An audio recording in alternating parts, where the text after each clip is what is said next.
In this devotional, I'm going to share with you 3 thoughts from 1 Samuel chapter 12, verses 14 through 18, where I'll ask the question, why is Israel wanting a king wrong?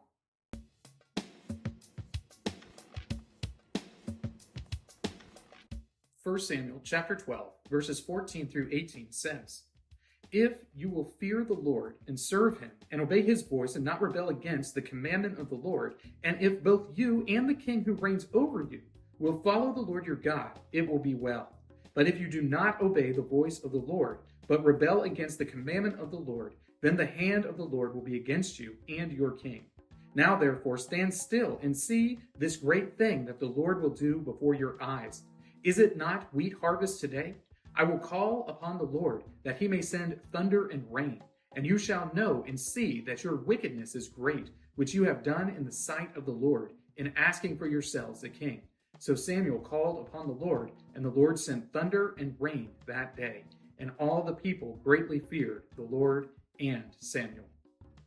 The people of Israel asked Samuel to establish a king for them. And they did this for a number of different reasons, not the least of which is that Samuel's sons were not living up to their father's excellent example. But they wanted to be like the people around them. They wanted to have credibility among the nations. They wanted to look like these other people that the Lord had set them apart from. They wanted to do away with this concept of the Lord being their king, and instead favored a human king. These are some of the reasons why they wanted the king and why it was wrong for them.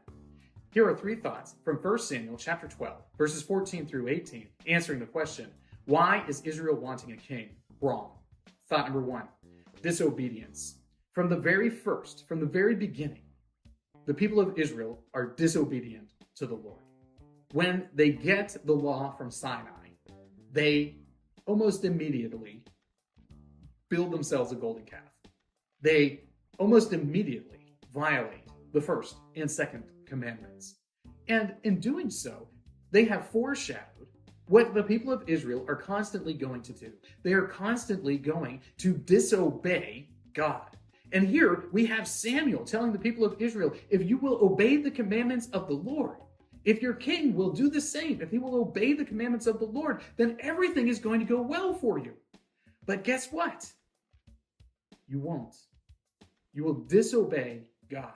And because of your disobedience against him, things are not going to go well for the nation of Israel. Thought number 2, dissatisfaction. It's wrong for the people of Israel to desire a king because it demonstrates that they are not satisfied with the way God has set up their nation.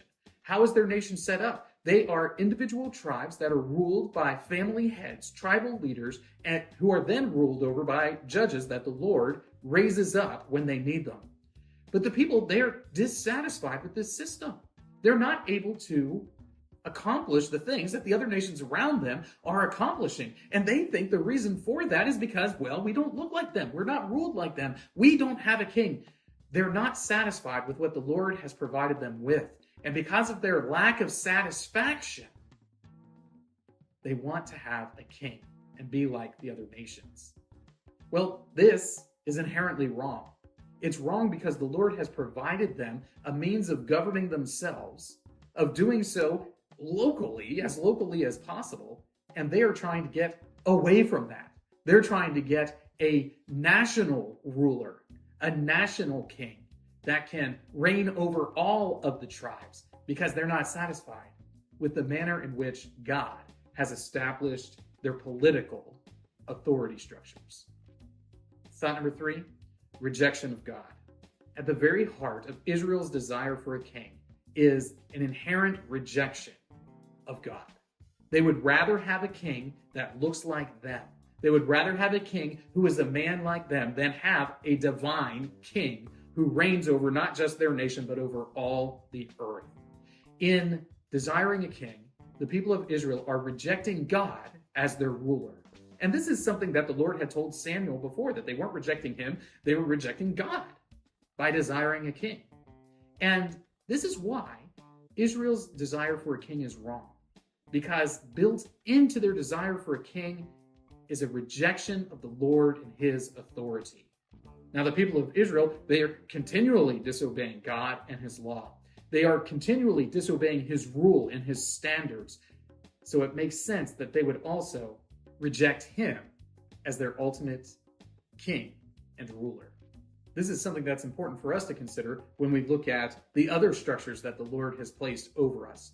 We should ask the question, are we rejecting God in rejecting his divinely decreed authority structures? These three thoughts come from the assigned reading of 1 Samuel chapters 11 through 15. If you'd like to read through the Bible with me, you can do so by subscribing to this channel, by clicking on the link in the description, or by joining the Facebook group Through the Bible, where we are reading the text of Scripture together.